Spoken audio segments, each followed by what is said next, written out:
E assim mesmo, descontraído, Silvio Santos falou para quem estava ali.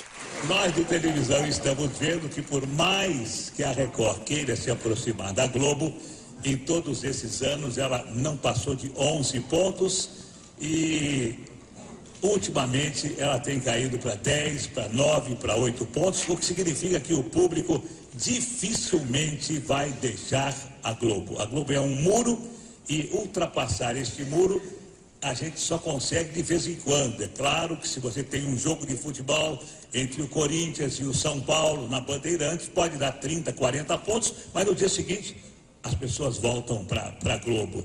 Enfim, a gente já sabe que lutar contra a Globo, na minha opinião, é impossível. É impossível. Alguns segredos do Silvio Santos, empresário, para nós, para mim, Gerson. Uma das coisas que não deve preocupar quem quer se meter em qualquer tipo de negócio é não se preocupar com os elogios ou com as críticas.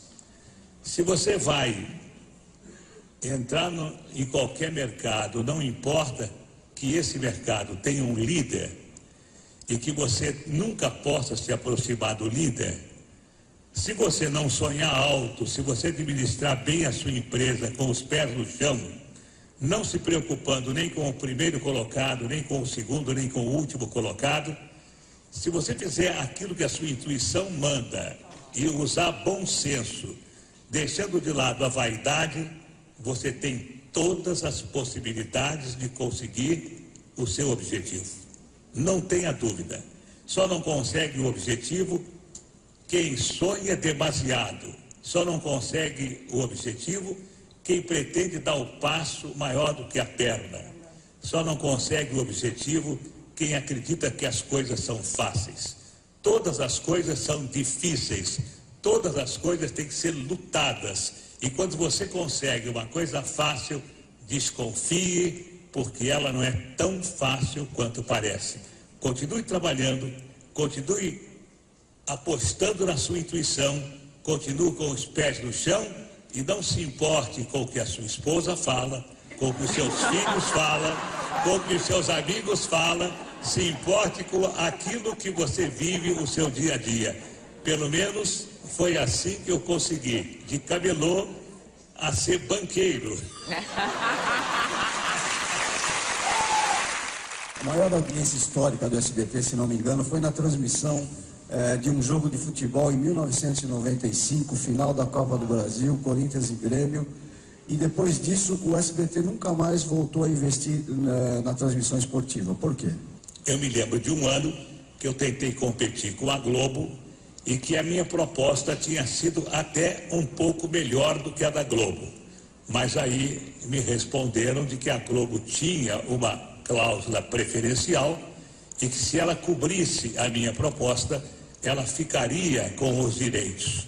E depois dessa data eu vi que qualquer tentativa de se trazer o futebol para outra emissora que não fosse da Globo seria uma tentativa que não daria resultado. Eu criei as minhas filhas porque eu sempre sonhei em ter no Brasil uma vida como os americanos têm nos Estados Unidos. Eu sempre achei que a melhor maneira de se viver é se viver como um cidadão de classe média. Tudo aquilo que passa de alguém que possa ter o suficiente para viver como um cidadão de classe média, na minha opinião, a malucada, como eu já disse a vocês, é troféu. O dinheiro, para mim, representa apenas troféus de sucesso, troféus de vitória. Durante as comemorações dos 30 anos do SBT, ao vê-lo falar, eu vi não um grupo de funcionários aplaudirem o patrão, o empresário. A sensação que eu tive foi um grupo de fãs aplaudindo e ouvindo um ídolo. Você, Silvio Santos, se enxerga assim? As pessoas trabalham para você e te adoram.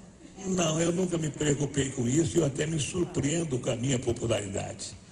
Não, verdade, eu me surpreendo porque nunca foi objetivo meu e as pessoas de imprensa sabem disso. eu não dou entrevista para os meus colegas, eu não vou a programas dos meus colegas, porque eu acho que eu exerço a minha profissão. Eu faço aquilo que eu tenho que fazer como profissional. Se o SBT, se eu fosse funcionário do SBT, assim como... Bom, eu nunca fui funcionário, porque quando eu comecei na televisão, eu já alugava os meus horários. Mas se eu fui funcionário só da Rádio Nacional. Mas eu sempre fiz aquilo que me mandaram fazer. Então, hoje no SBT, eu faço o meu programa, e posso garantir a vocês, embora vocês vão dar risada, eu sou voluntário. Eu não ganho absolutamente nada, verdade? Os dirigentes do SBT estão aí para que não me deixem mentir. O SBT não me paga absolutamente nada, nada. Eu ganhava 300 mil reais do Baú da Felicidade para fazer o programa do Baú. O Baú fechou, não me pagaram mais nada. Eu quero agradecer a vocês terem vindo e terem escutado toda essa minha história, porque o livro que o Arlindo fez, um grande amigo meu, ele fez por conta própria, e eu fiquei muito contente, porque o livro que ele fez de mim fez com que ele tivesse uma velhice um pouco mais confortável. Venderam muitos livros, mas se tivesse que contar a minha história desde os 14 anos, quando eu comecei a minha vida de camelô, ou desde a escola pública, quando eu comecei a vender doces no recreio para ganhar doce, eu acho que dariam 3 ou 4 volumes.